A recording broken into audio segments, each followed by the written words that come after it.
बिस्मिल्लाहिर्रहमानिर्रहीम। अस्सलाम वालेकुम नाज़रीन, बात करेंगे कौमी असम्बली से ग्रुप इंश्योरेंस के हवाले से अच्छी खबर सामने आई है। रिटायरमेंट पर ग्रुप इंश्योरेंस की रकम अदा की जाएगी। इस हवाले से आपको बताते चलें कि मुलाजमीन और पेंशनर्स का एक बड़ा दरीना मुतालबा चला आ रहा है, जिसमें इनका ये कहना है कि रिटायरमेंट पर जो है वो ग्रुप इंश्योरेंस की रकम सरकारी मुलाजमीन को अदा की जाए।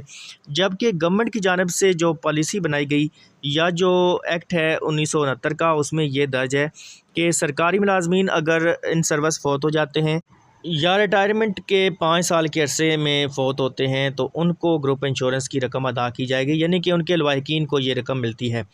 अपनी ज़िंदगी में कोई भी सरकारी मुलाज़म जो कि फ़ेडरल के साथ तल्लुक़ रखता है या पंजाब के साथ तल्लुक़ रखता है, उनको ये ग्रुप इंश्योरेंस की रकम अदा नहीं की जाती उनकी रिटायरमेंट के वक्त। सरकारी मुलाजमीन और पेंशनर्स का मौक़िफ़ ये है कि उनकी तनख्वाहों से साल हर साल ये जो रकम है वो काटी गई, और अब जब रिटायरमेंट का वक्त होता है तो उनको ये रकम अदा नहीं की जाती है। तो ये एक बड़ी नाइंसाफ़ी है सरकारी मुलाजमीन और पेंशनर्स के साथ। तो अब एक बिल इंट्रोड्यूस हुआ है, इसका डॉक्यूमेंट इस वक्त आपकी स्क्रीन पर मौजूद है।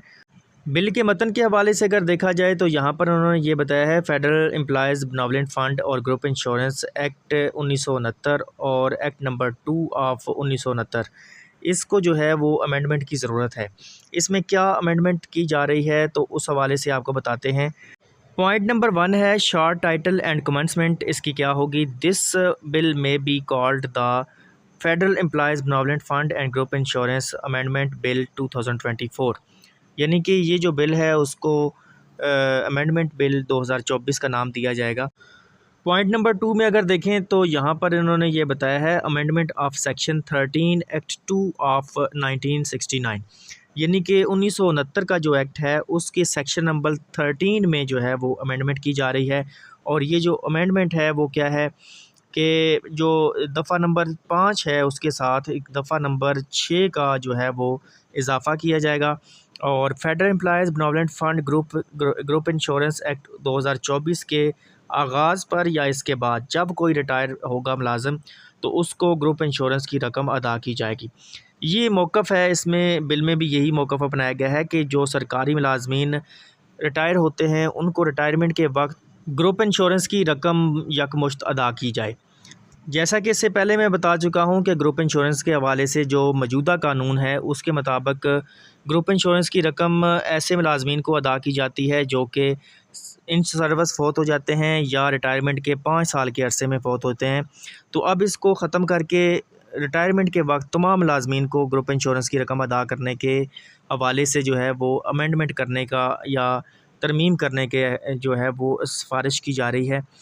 बिल के आखिर में बड़ा इंपॉर्टेंट पैराग्राफ है, इसमें जो मौक़िफ़ अपनाया गया है या जो वजूहात बताई गई हैं इस बिल को पेश करने के हवाले से वो भी वाज़े कर दी गई हैं। और ये मौक़िफ़ अपनाया गया है कि सरकारी मुलाजमीन जो कि साल हर साल अपनी तनख्वाहों में से कटौती करवाते हैं उनको उनकी रिटायरमेंट के वक्त ये जो ग्रुप इंश्योरेंस की रकम है वो अदा नहीं की जाती। तो ये एक बड़ी नाइंसाफ़ी की बात है कि एक सरकारी मुलाज़म पूरी ज़िंदगी अपनी तनख्वाहों में से कटौती करवाता है तो अपनी ज़िंदगी में उसको इस रकम में से किसी किस्म की जो है वो कोई हिस्सा नहीं मिलता। तो ये एक चीज़ जो है वो नाइंसाफ़ी के ज़ुमरे में आती है।